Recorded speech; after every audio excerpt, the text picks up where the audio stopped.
Yeah, because it's Cliff, Good morning. but we love him. You know what? You have a list. You don't have our members. Anita Lewis, the police, you're the enforcer there. No, the enforcer. The sergeant. Claire, do we have Lindner? Yeah. Lindner is online. Okay, Alan?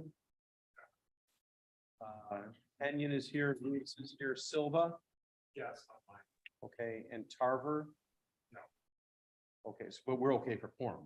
Okay, perfect. Start her up. All right. Good morning, everyone, and welcome to the December 14th meeting of the Human Services Committee. It's 9:03 and we're getting started.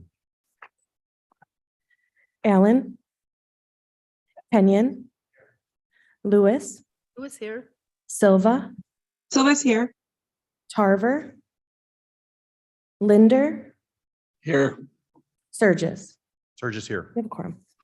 Good morning. And I think we are item number 2 on the agenda. I believe we are going to postpone the minutes in deference to the new committee members that probably haven't even had the opportunity to read them yet.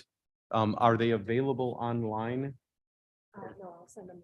Okay, we'll get those sent out to everybody and we'll make sure that on the next meeting, we get those approved. Public comments. I don't see anyone in the audience. Blair, I don't see anybody online. I do see Charles Lasky there. Okay. Good morning, Deb. Monthly financial reports, I believe those are on file for everyone's review. And if everybody would allow me to, I would like to modify the agenda. Vince, are you here for something? And can we move you up and then get you back to your office? It's up to you because I gotta stay here anyways. Vince, sit down. We'll get back to you. Okay, thanks. Hey, at least we were trying, sir. Yeah, okay. Thank you. Jamie, Department of Human Services, Human Resources.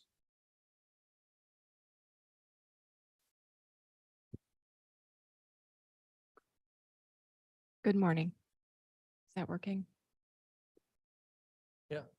I- I'm going to start with the Blue Cross Blue Shield invoice. It's on page 13. I'm just going to kind of go over some of the stuff a little more since we have some new committee members. This is our Blue Cross Blue Shield invoice. We do present this every month for the committee to review.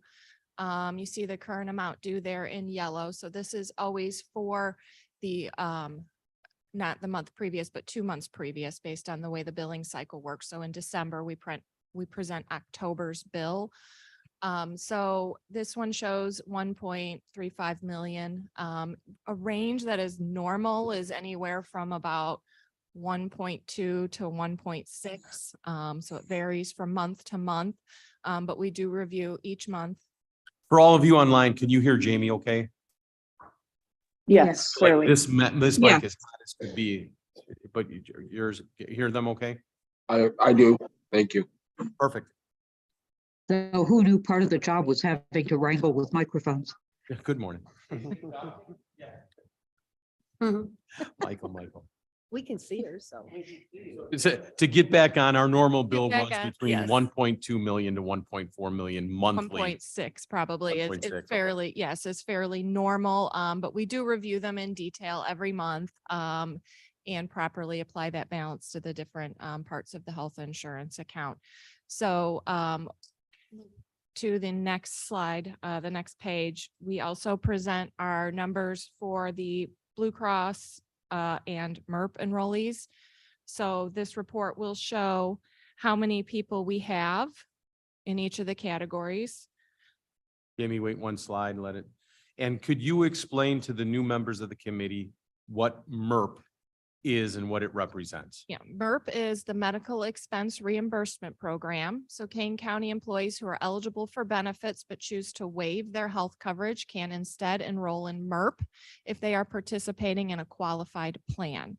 So if they have a health plan through another means, a spouse or some other means for a health plan, they can choose MERP, which does cover a premium differential as well as out-of-pocket expenses like deductibles and co-payments that occur with their other plans. So those employees who choose to maintain their other plan and instead enroll for MERP could have their out-of-pocket expenses for the other plan covered.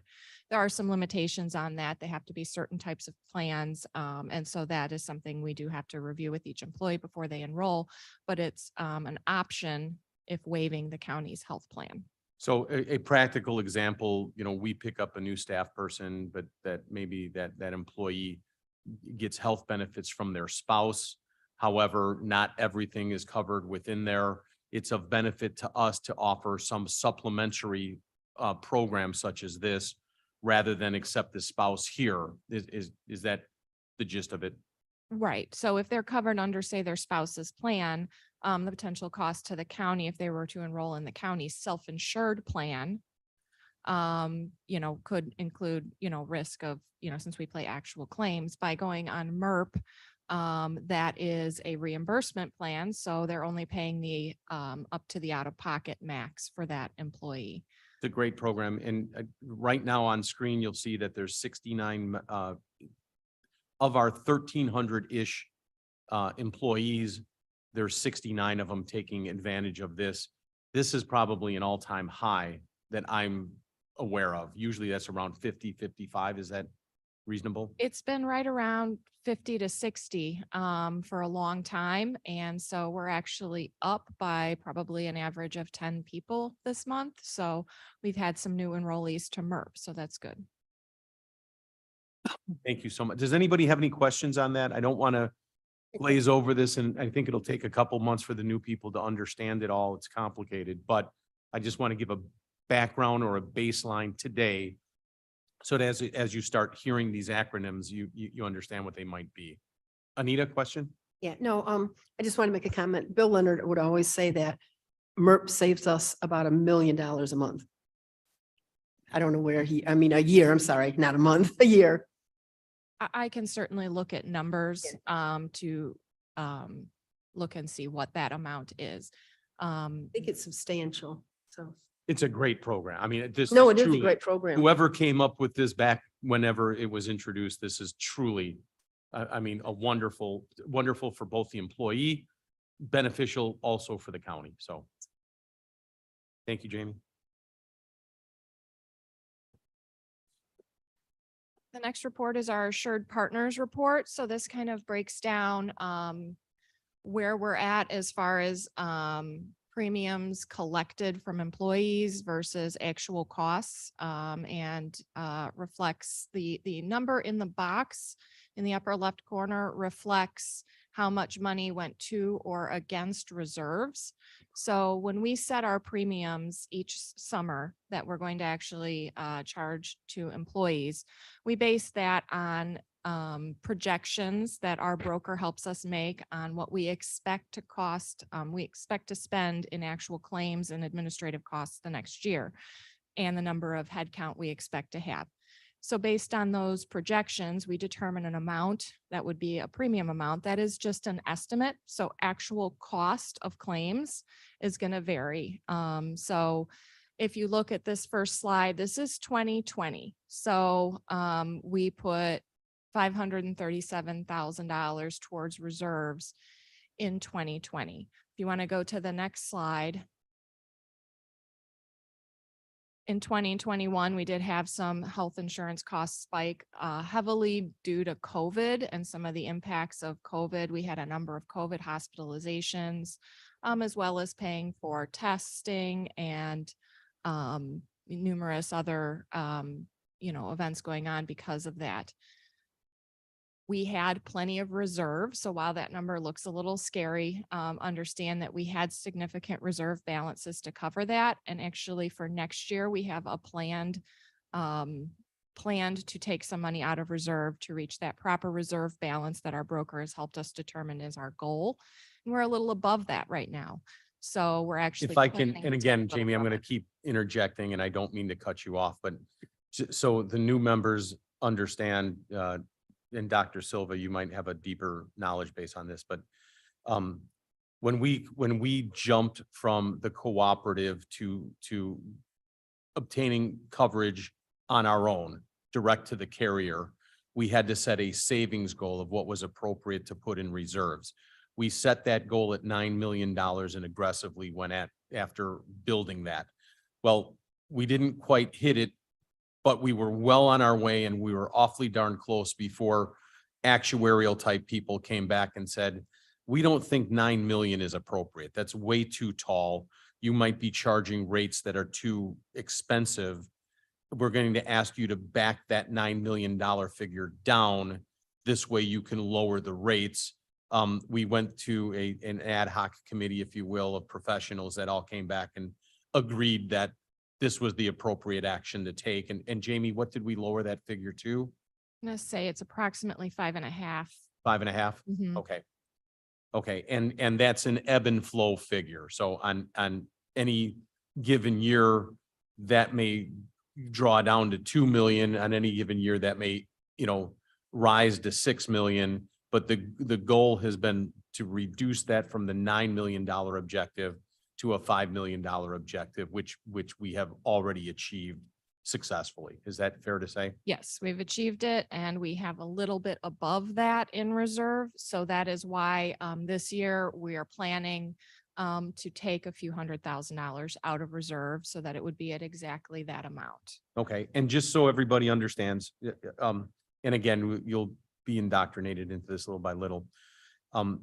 When we say that we're with a direct carrier, in this particular case, we're with Blue Cross Blue Shield. And Blue Cross Blue Shield has two basic plans for us, an HMO and a PPO. We self-retain an amount up to, 205,000 is our stop loss. so we have a stop loss set at just over 200,000. So bottom line is we are paying all the medical bills for every employee up to 200,000. Anything that goes above that stop loss is picked up by the medical provider, Blue Cross Blue Shield. We still need to play by their rules. We still need to glean data and information from them that helps both our business partner, in this case, Assured Partners, guide us in a direction, but we also required some transparency. So the slide that you see on screen right now, lots of pretty colors and graphs and boxes all over the place. This has probably taken us 3 years to get to this point. Drawing data from Blue Cross, which data that's very accessible from them for the PPO, very not accessible for the HMO. We had to kind of develop, or do I have that reversed? No, you have that. It's very available for the PPO. It's not very available for the For the HMO, HMO, which holds 2/3 of our employees. our and employee participants. base. So we had to come up with a matrix that allowed us to begin reviewing information from the aspect of pharmacy, the different types of claims that might be available, and be able to collect enough data that is useful to us when we're calculating rates for both our employees, for our reserves, and our stop loss. Maybe we want to raise that a little bit, lower it a little bit. How are we doing with the formularies that are being used for the medicals? And this chart, while it looks very complex, a couple months into it, you'll start seeing the ebb and flow and trends to it. And this is invaluable, but this didn't exist 3 years ago. This is homegrown. Assured Partners has helped us with it. And I think it's invaluable for us to understand, when people talk about line item costs, I don't think that I was prepared when I stepped in for somebody to say it's a $16 million line item for our healthcare costs. And with a $5 million reserve, that's big money. It's enough to sit up and take notice of. So I also want to add that just as a part of due diligence, that this year we do plan to shop other carriers beyond Blue Cross. So we're starting meeting with our broker in January to start making a strategy for seeing what would be the best possible carrier for our county. So we will be bringing information forward probably in the spring to this committee to help make a decision regarding carrier. And Jamie, since a year and a half ago or so, we realigned our policy dates so that my understanding, they were more in line with open enrollment in the public sector, Yes, private sector. So previously we had been on a July to June year with our insurance, so we would contract from July to June with our carrier. However, our benefit year was January to December, and our open enrollment was in October. So it was Super definitely confusing. super confusing. So now our contract year with Blue Cross, with our carrier, as well as our benefit year for our employees is January to December. So Open if we enrollment's start still October. shopping this in early for Q1, that's with a goal of having it by Q3? Is that? We need to pass rates by preferably August. So that we can have those rates established for open enrollment so that people can make an informed choice. So they need to know what the rates are for the various plans so that they can make the most informed choice. So we need to have our rates established. So we need a final decision about carrier. We need to make our rate projections and have all of that in place to be passed in October so that we can set up open enrollment, or I'm sorry, passed in August so we can set up open enrollment in October. Okay, so while today is a very light pre-holiday fluffy meeting, that heavy lifting will start in earnest, within the next few months, and then Yes. get pretty hairy come June, July. There'll be lots of discussion and controversy about carriers and benefits and disruptions and stuff like that. So right now, not a big concern, but as we move forward, we'll be looking for volunteers to help out in certain areas on this. Right. There's a lot of concerns. If we look at the possibility of different carriers, we're also going to look at the possibility of adding additional plans, such as plans with an HSA option, in addition to our current plans, as well as other strategies to help provide affordable health insurance options for our employees. Any questions on that so far? For those online, are we awake? Are we following along? How are we doing? So just one Mhm. question, Mr. Chair. This is Monica? This is Silva. Yes, Dr. Silva? Thanks. yes. So just back to the part where are we then considered somewhat self-insured because we're self-insured for the first 200,000, or is that part of Absolutely. our? No, Okay. absolutely. Yep. Okay, thank you. Yeah, this is all clear. I'm following it all. Thank you. Okay, thank you so much. Appreciate it. Mr. Chairman, it's Alan. Hey, Deb. Hey, Deb. Hi. As we are working our way through this, could we add into the mix what would happen if we changed our $3,000 total contribution from an employee down a little bit? And could we take another look at, I believe if somebody goes to an emergency room, there's a $500 cost unless that emergency turns out to be a hospitalization, in which case I think it drops to $250. And the reason I can remember that we made that decision to discourage people from using an emergency room if they could use something else like what do they call it? Immediate care. And the idea was that people did use the emergency room when something came up, and that is like the most expensive option. I wonder if, in fact, our employees do that. And if they don't use the emergency room as a first, for something that is not an emergency, then can we lower that back to $250 without suffering any consequences with our insurer? Deb, what I'd Can- like you to do if possible, Is since put that this in is- writing and let Yeah, you see you got it. Can you blast an email to Jamie Labrillo on that? And she will open Absolutely. up, a separate folder and start collecting all of this.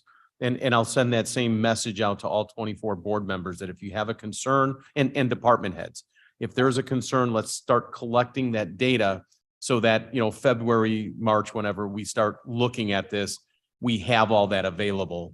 And that would be great. And that's the same thing for anybody. If you ever have a question or something, just put it in writing in a quick email. It really helps us out. Mr. Chairman, that's perfect. Thank you. Thanks, Deb. Jamie, continue. If you want to advance just to the next page, that would be the current financial tracker for 2022. And I'm pleased to say we got really close to break even on this one, which was the intent. So, you know, that these numbers will continue to change even after the month closes. And part of the reason is it's very common for providers to send bills with dates of service a couple months previous. So sometimes these numbers do change after they've been reported. So that's when- year to date? This is year to date. That's a hell of a guess, 2022. man. That's Yeah. outstanding. Yes, we're really close, very spot on. So, and again, this is, you know, we've been doing this since 2019. You know, we're getting better at those projections, I believe, every year. So, you know, So I mean, and again, what this shows me is we're not trying to save money. We're not trying to lose money. We're just trying to be as accurate as we can to make sure that we're offering the best rates possible to our employees, and to be within $150,000 of break even on a $16 million line item. That's incredible. Thank you so much. Are there any questions on these Assured Partners reports? Okay, the next report is the applicants, new hires and termination reports that we present every month. So the first one just shows all of our job applicants, the number of people who have applied. So all of our open positions, then in the final column is the number of people that applied for that position in the month. So we're reporting November. So this would be the number of people that applied for that position in November. If you want to go on to the next report, the new hire report, this lists all of our new hires. Since this is November, it consists of a lot of election workers, and the last 6 months or so have had a lot of election workers on them that are brought on typically just for election day in most cases. So, you know, kind of excluding those, you can see the remaining new hires and the position that they were hired for and their hire date. If you remove the election bubble, are we within tolerance of normal? Yes, you know, and there is a little more movement this year than possibly last year. That's a fairly, you know, national trend. And I'm seeing that start to slow now. So that a few months ago, there was a lot of movement, a lot of open positions, a lot of hires, a lot of terminations. And just from an you know, high level overview, that is starting to return more to baseline now. The very next report, that's the termination. So as you can see, there's only a couple of people on the termination report. Those terminations do include interns that have left because their internship ended, people who retired. So we don't provide the reason on this. It's just to keep an idea of our turnover for this committee.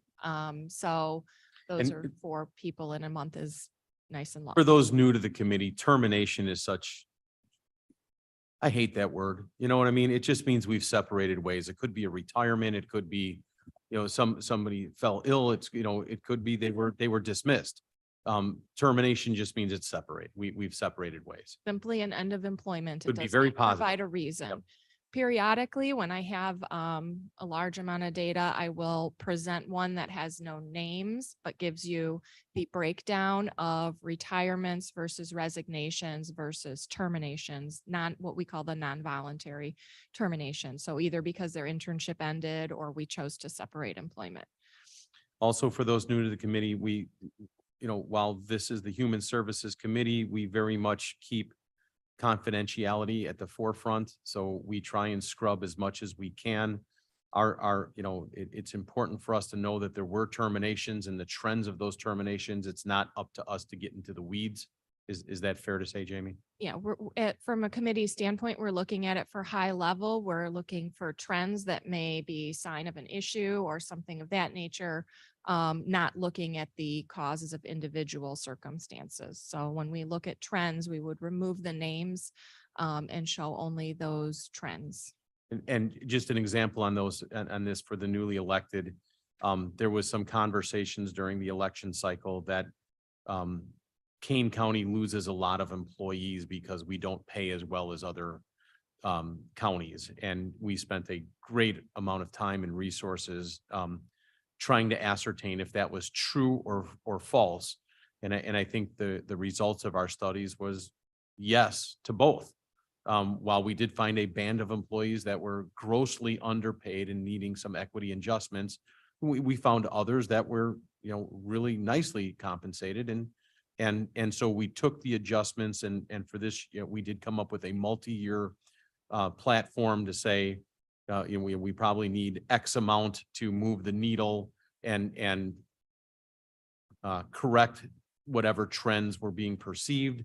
And in this first year, I think we said 900,000 was our final number to try and say, for those employees that are really far below, we put almost $1 million to try and raise that up. And again, that's across 1,300 employees. So I am going to talk about that a little too. It's the final item under human resources where I'm going to give an update on the equity adjustments. So I will be wasn't that just providing a some polite detail to backhand that as slap? well. Wasn't it just smooth? Letting you One know quick there's some thing, while we're details. talking about terminations and to what Cliff said, we also, as we talked about all this, tried to put a little more structure into exit interviews so that we could determine why people are leaving.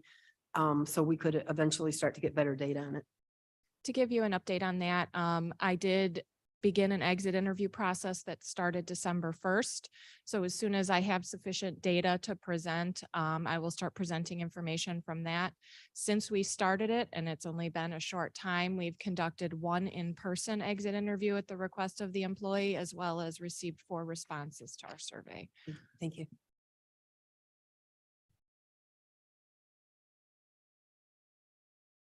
The next report is workers' compensation and liability insurance. So this committee does manage all the insurance for the county, including workers' compensation and liability insurance management.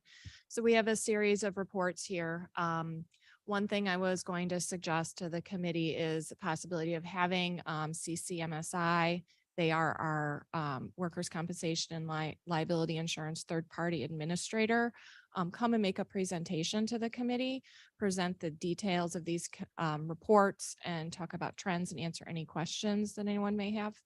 So just so we're clear again, we are self-insured, but we have third-party administrators that help us settle our claims. So we do have stop losses again in certain situations, but when we look at workers' compensation numbers, we're not going to an insurance company out there to pay these. They're coming out of the reserves that we have established. And the trends that we've seen over the past several years, we are trending in absolutely the right direction to reduce frequency and severity. And we've done that in a great many number of ways, sometimes adding additional staff from our outside professionals to help us evaluate those claims. Sometimes, you will hear me use the term, sometimes we just need to shine a flashlight into a dark corner and figure out what's going on there because we've ignored something for too long and we're trying to figure it out and bring it to light. But all in all, Jamie, I would like to characterize things over the past several years as a wonderful collaboration between county-wide offices, inter-county departments, and those department heads have all been so cooperative in helping us reduce these costs because they can really become, unsurmountable if ignored. We are trying to make more risk management steps when we receive those incident reports, discussing with the department what steps can be taken. We have also started tracking preventable versus non-preventable in response to incidents, which something was not previously tracked. And I believe we started that in June, just to get an idea of preventable nurse. And this includes both workers' comp and really heavily liability insurance. So we settle all the car accidents that happen in county vehicles and things like that. And whether or not the county driver is at fault would change whether that is preventable or non-preventable. So that is something that we are now keeping track of. And please understand for those new members, when you see charts like this, there are certain occupations within the county that just lend themselves to more activity. If you were in the, in the jail, the juvenile detention center, the sheriff's office, you just have a higher propensity to, maybe submit a workers' compensation claim because of something during your course of duty. chasing a bad guy, getting shot at. Yeah, I mean, dealing with an inmate that doesn't want to be there and you have to get him back in your cell. We're never going to bring that to a zero. But we can help manage and try and get data and trends to see if maybe, is there a way that we can help or bring a consultant in or something like that. But, when you see a tall thing and say, oh my gosh, look at the sheriff. Well, that's what they do for a living. That's not out of character in any way, shape or form. And our sheriffs, Ron has just done a great job of collaborating with us to try and help mitigate those costs as low as possible. Yes, that's just simply a more dangerous job, and there will always be workers' compensation claims coming from that office. That's one of the reasons that we have decided to start tracking preventable versus non-preventable. It's a non-preventable injury if a police officer is assaulted by a defendant. That's not preventable. That's just the nature of the job. So that's one of the reasons to kind of counteract this very high bar, but it's just a more dangerous job. And the same is true of, all those departments that you see listed there. There's a potential, inherent danger to some of those positions that lend them to a higher bar. Mr. Chair, may I? This is Silva. Yes, Dr. Silva. Just real quickly, thank you. I think this is a very insightful and important way to save the county money, to be good stewards of the residents' money, the residents of King County. I think that practices, protocols, and to a certain extent, relationships amongst each other, the department heads, leads us away from unnecessary lawsuits and unnecessary payment of situations that could be avoided. And I love the way this is trending. And I think this is such an important, just such an important committee to deal with these sorts of things. So thank you for the protocols that you've had in place. And are we slowing this down and being informative enough? I mean, for the existing members, Kenyon's rolling his eyes saying, hurry it up. But I want to make sure that we're explaining this a little bit and setting the groundwork for everybody to understand where we're going. Are we going too fast or okay? Mr. Chairman, Yes, Deb. it's actually good for all of us. You and Jamie have the workman's eye. You are so immersed in this that there are things that that the rest of us don't. So it's helpful to go over this every now and then and review. I just appreciate the extra information. Thanks. Thanks, Deb. Amy, let's go on to equity. And we do have state's attorney to give a report. And do we have executive session need for minutes? Yes, we that have what some Aaron's here closed for session now? minutes to review. Okay, so let's, if we can wrap in just a few minutes and Okay. get them up and back to their office. All right, just wanted to give an update on the equity adjustments with the new budget year. We did, as Mr. Surges was earlier saying, have a bank of money that was passed that we plan to use for equity adjustments.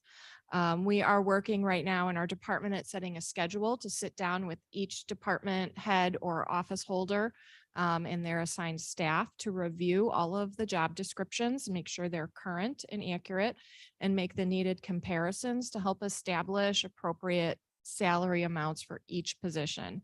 This is a big job. It will take time for HR to pull comparatives within and outside the county to help make those comparisons.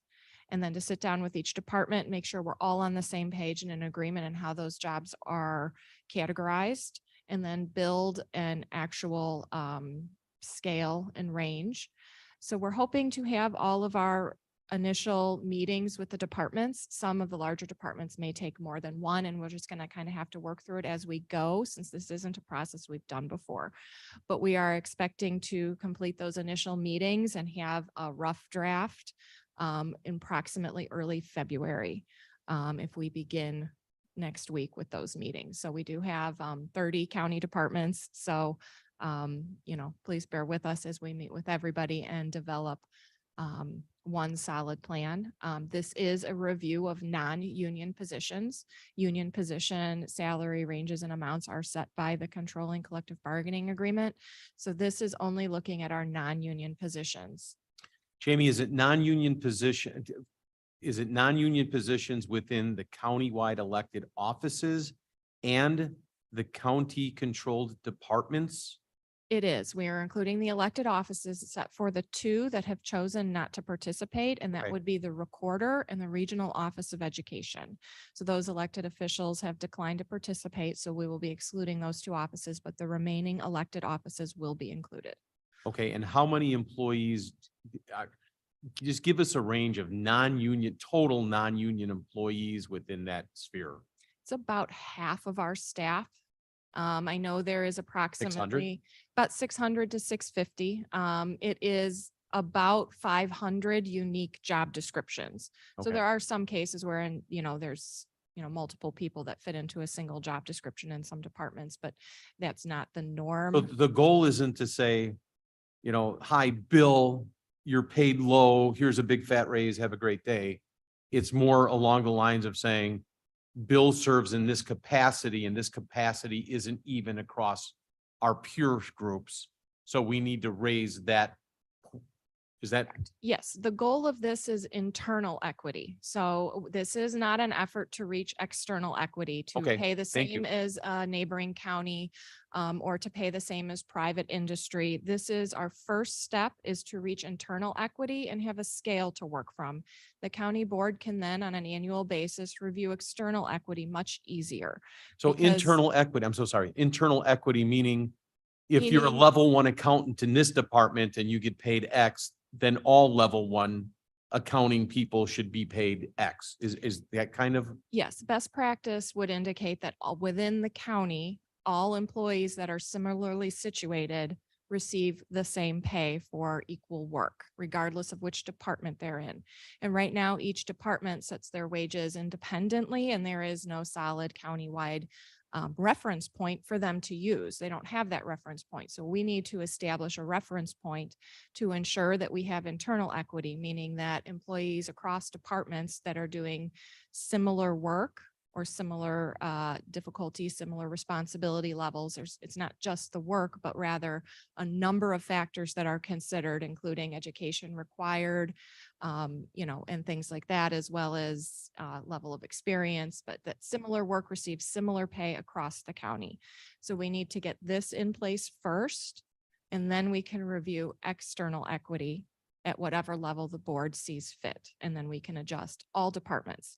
The goal of this is to prevent individual departments from needing to come to the board and saying, I need more money, and the board having to choose which department is more worthy of that money, when all of our departments are extremely important and they should all rise together.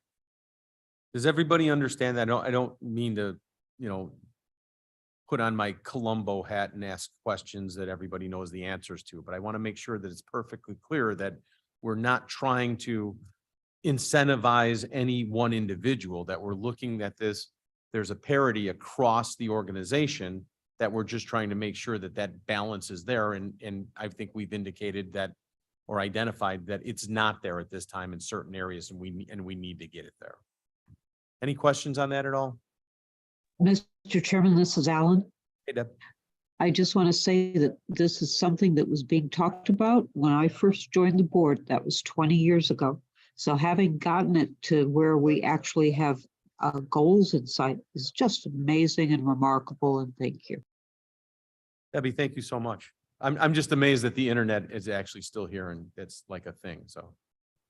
To get to equity, this is, To put it in perspective, the last time that the county had something like this in place was in 1994.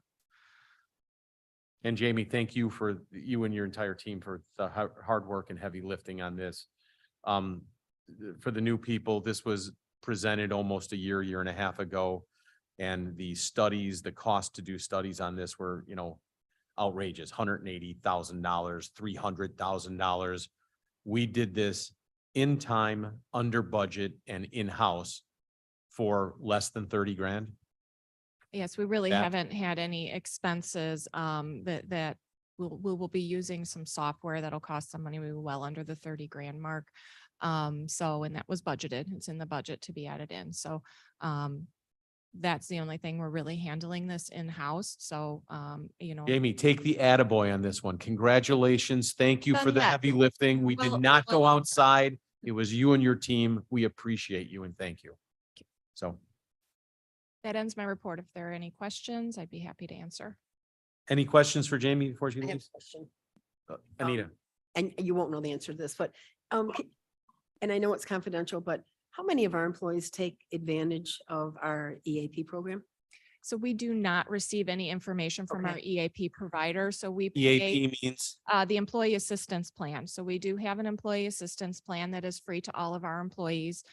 We do provide in all of our packets and information as well as on our intranet, the contact information for that EAP where they can get confidential services that can range anywhere from financial management to mental health services. Free at absolutely no cost to the employee. I believe they get 3 free visits. And then they may receive a referral if they need services beyond that, which would then be covered under their medical plan if they choose to use it. But we pay per employee per month. We do not get any reports from them if any employees use it or in any way, shape, or form. I do believe our employees use it. I have personal knowledge of some cases in which it's used. We also utilize it through human resources sometimes when we have, for example, an employee with an anger management need, that we can do what we call the mandatory referral, in which human resources works with the EAP to get services for a given employee. We do not find out what services were provided. We only get a confirmation that they completed their recommended services to complete that formal referral. So we do use that, and we've used that a number of times, and that's been extremely valuable to us as an employee management tool. It's a super good, it's a good benefit. And I just was curious because I know a lot of people don't use it because they kind of forget that it's there, but Mhm. it's such a good service. Mr. Kenyon, I'll come Paying right for to it. you, but Jamie, let me, so if in the EAP program, let's say there was an employee that felt they were being harassed or something like that, had a problem with their boss, is that 800 number available for that? Well, Or is that certainly, not- that would, certainly anyone can use it for any reason that they would like to use it for. They do not have to contact human resources. They can go directly to the EAP. That's confidential, and the county does not receive information that they utilize the service, much less what they utilized it for, to maintain that ultimate confidentiality, to make our employees more comfortable with using it. So if an employee certainly was being harassed, they would need to talk to us in human resources so that we could correct that matter and handle that. It's certainly, they would be free to use the EAP if they wish, but we would need them to report that to us. Utilizing the EAP does not make a report to human resources. But would EAP direct them back to you if that was the case? Would They they say, hey, you should, should yes. speak with HR on That that? they should do that, yes. Okay. So professionals should know to, encourage employees to make that report.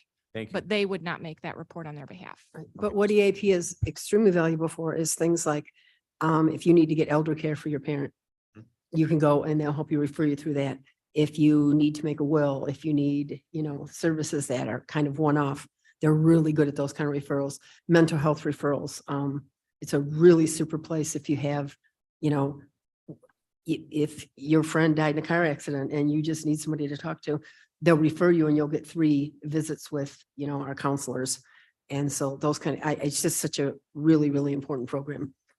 Yes, they begin with an intake in which you talk about what you need, and then they determine the best provider for services for you, connect you to that provider, and pay for up to 3 visits with that provider. Oh, wonderful. Anita, thank you so much for asking that. Yeah, it's. Mr. Kenyon? So there's an advocate for all employees. If you have a problem, come to me or whoever it is, and I'll help you solve it. Is this number presented all over for, let's just say, at every bulletin board? Have a problem, call. Like, did How do we advertise the does number? Mr. Kenyon know that he's available Yeah, via I need ZAP? to Let's know get who down I to it. call. But this comes to light when we talk about the recent article in the paper about suing the sheriff's office. what, the people that were harassed by a certain sergeant? We, Should have known someplace to go outside the sheriff department to help. so we have a very recently done and updated harassment policy, which includes a lengthy list of resources within and outside the county with which to seek assistance. So it does include phone numbers on it as well to talk about where to report those. I don't believe that lists the EAP because again, that's not making a report that the county can use to correct the problem because it is a confidential service. They are precluded from contacting the county and saying, hey, this employee has been harassed. You need to address it. They can't do that.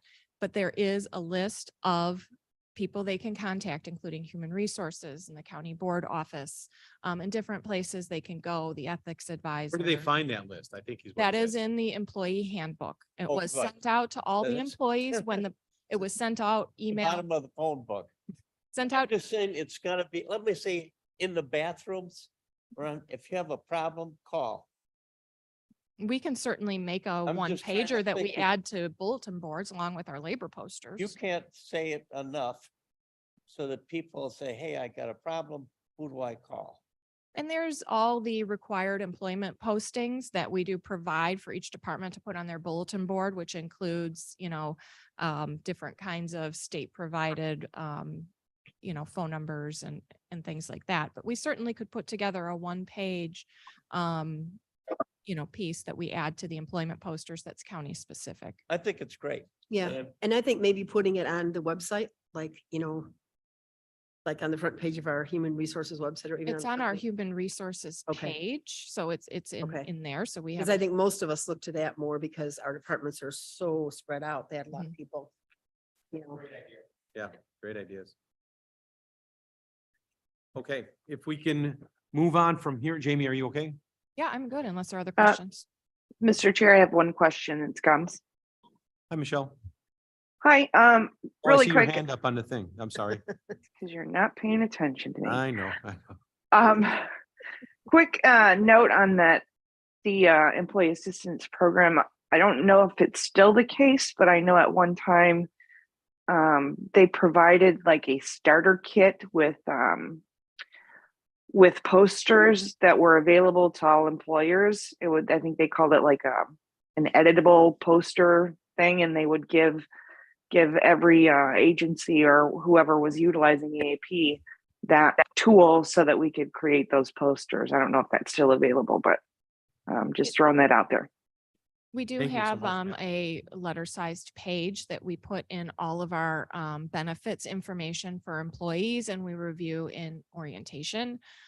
So we do have a sheet that explains what the EAP is that we do provide to employees when they're hired. Michelle, thank you Great. for chiming in. Thank you. Appreciate it. Yep. All right, for members of Mr. Kenyon, One suggestion, I think this information should be mailed to the employee's home. You want, we'll take it under advisement. Let's, But- let's, but- definitely because look at, Quite usually often it's my email wife to will distribute. say, hey, what about this? Because I won't think about it, and she will, because Yeah. she's smarter than me, other than making a mistake 50 years ago. Amen. But One little mistake. women look at things You know like what? that, and they think, Postcards and magnets go on the refrigerator yeah. with those numbers on them. Yeah. You're so right. We can certainly look into yeah, different. let's noodle distribution that and we'll methods come to get back with something for information. the next meeting. Yeah, yeah. Okay. All right, So Kane County connects.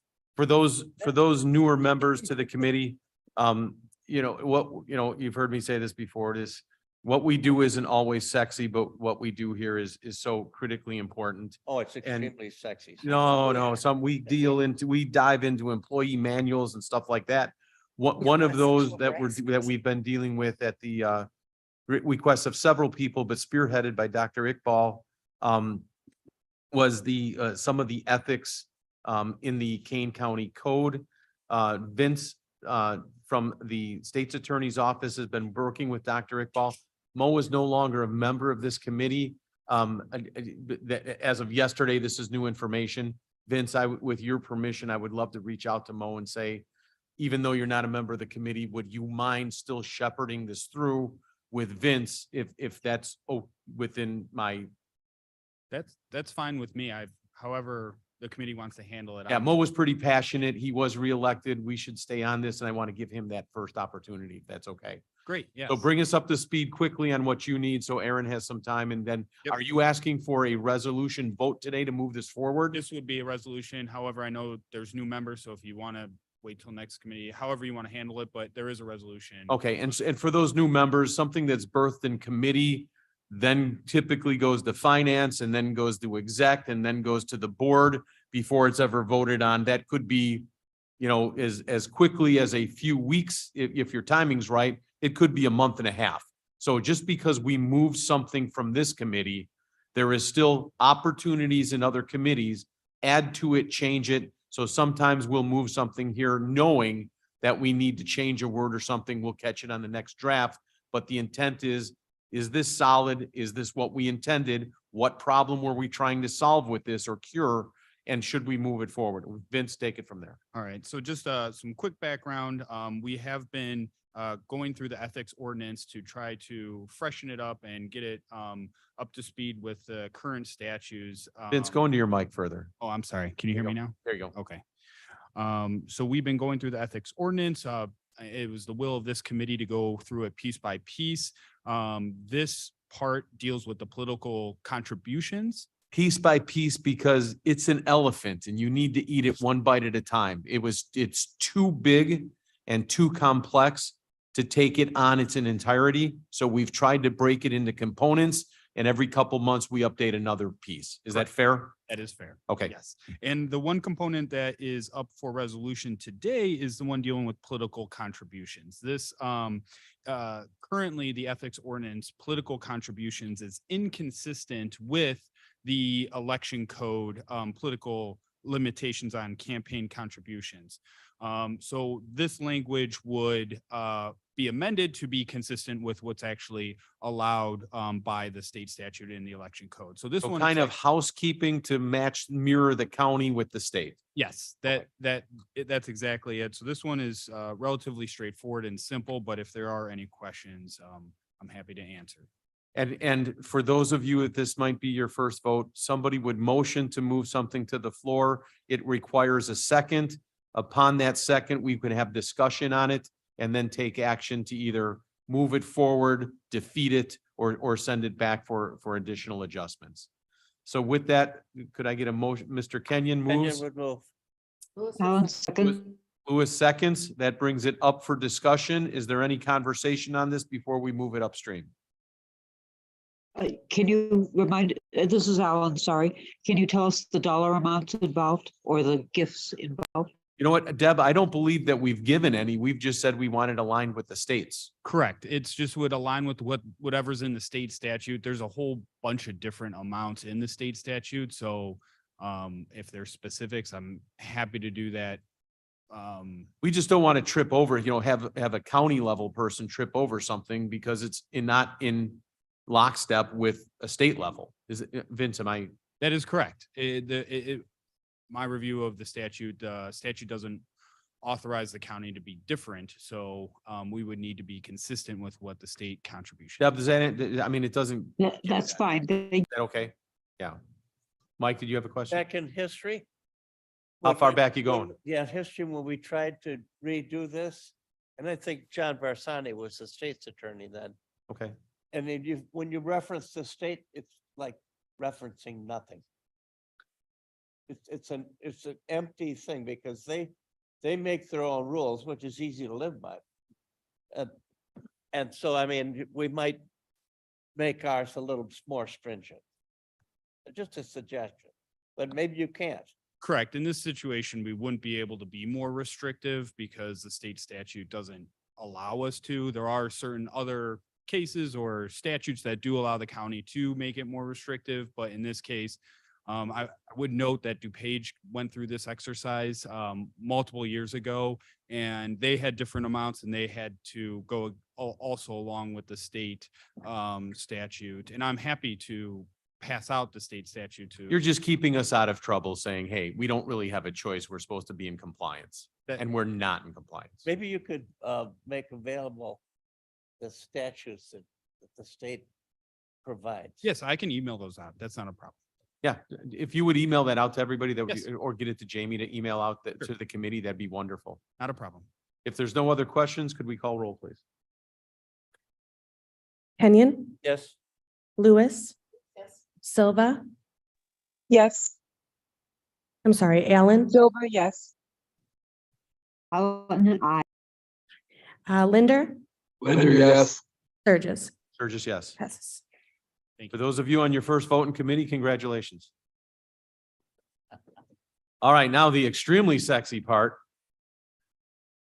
We're going to review minutes from closed sessions do these go back almost a year? So again, just another house cleaning type of thing. Is that, Aaron, is that where we're going here? Pardon me? Would you like to do it that way? Could we have a report? do we need to go into closed session? We are going to go into closed section, but we're suggesting let's place the reports on file and get that vote out of the way. So that, you know, there's not anything behind Move, us. we place reports on file. Silva, second. Let's do that, okay? I don't see any discussion. Lewis and Silva seconds, Lewis. Gotcha. and Silva. Perfect. Allen, Allen, I. Kenyon, Yes, Lewis.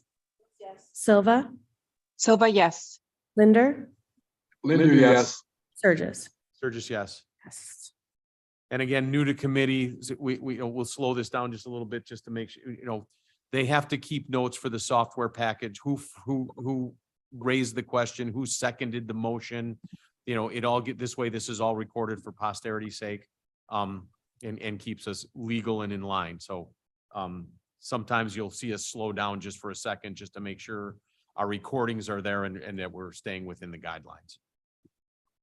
Can we do new business then too before we close session? Would you like to do new business? Surely. Let's do new business. Um, I assume Anita has new business, yes. I just wanted to thank Jamie and the HR department. We had our first ever county wellness committee meeting. And you know, I've been pushing this for 4 years now. I'm so big on wellness committees. And I'm just so impressed with the structure that you guys are putting on it and the programs. I think come next year, we're going to have some exciting things going on for county employees. I won't, probably Amanda will come and speak maybe next month. But I was super impressed with the amount of different departments that have said, yes, I want to be part of this committee. It's very well represented, and I think it's going to be a really good asset to the community. And also I think it's going to save us money. So it's all the bottom line. Thank you. Anita, thank you so much. Anybody else new business? All right, seeing none. We have reports placed on file. Let's go into to accept a motion for executive session. I'll move it. Wait, Aaron has to give us the disclaimer. For purposes of reviewing closed session minutes. Yes, Thank you. So Anita has motioned to go to executive session for purposes of reviewing closed session minutes. And Kenyon. Mr. Kenyon is second. Can we do an all in favor on that? Or do you have to, no, you have to roll call I'll it. roll. Sorry. Allen, Allen, I. Kenyon, yes. Lewis, Silva, Silva, yes. Linder, Linder, yes. Sturgis. Sturgis, yes. All right, accepted. Mr. Chair, Mr. Linder. since I'm in a space where I don't have total privacy, everybody excuse myself while you're in an executive session. And just, I don't think that we have any business to go after this. And I know it'll be difficult for people online to even view these minutes. You know, so just to be fair to your time as well, so. Thank you. And Mr. Linder, I don't know why you're there, but Godspeed. Thank you. We're getting down to why I'm here. It's taken a while to discover that, so. There you go. It's coming along. Thank you. Speedy recovery, sir. Thanks. Okay, for those folks online, I will be sending an invite for you to join the closed session. Please accept that invite. We'll need to wait for everybody to join us. Be aware we are live streaming, so anything you say prior to me telling you that we are in the closed session will still be going out live to the public.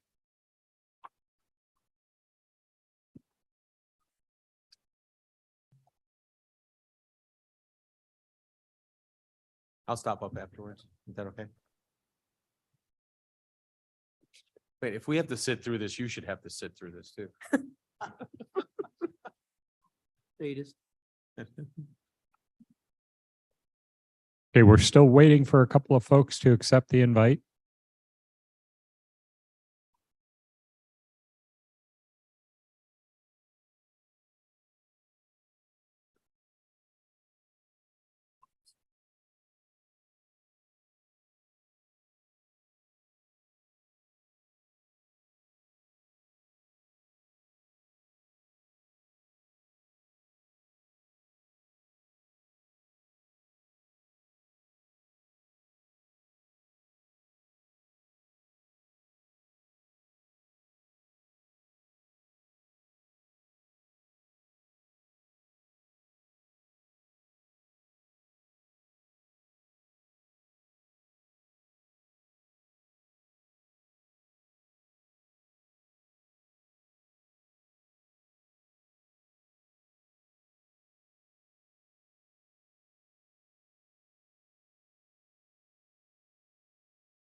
Claire, let us know when we're good.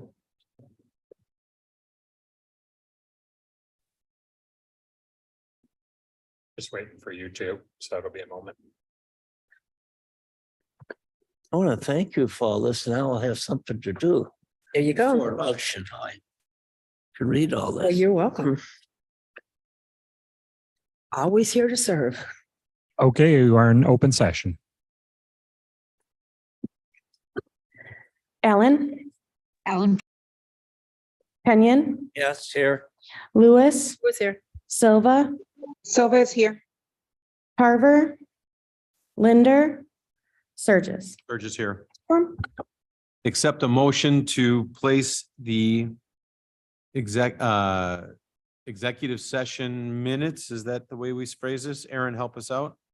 Wait, we gotta, don't we have to, yeah. I think an appropriate motion would be a motion to approve the review of closed session minutes as reflected in the attached exhibit A. Yes. Yes, that's what it is. And Motion second, by Kenyon, second by Alan. Lewis. Any questions on those? Please call the roll. Allen, Alan, I. Kenyon, Yes. Lewis, yes. Silva, Silva, yes. Surges. Surges, yes. Yeah. Dr. Silva, welcome to the committee. Everybody, thank you for your time. Mr. Kenyon, you're up. Thank you, Mr. Chair. My move, we adjourn and embrace the day. However gloomy it is. Lewis seconds. Or embracing. All in favor? Uh, Aye. really, Aye. Mr. Kenyon, poetic as always.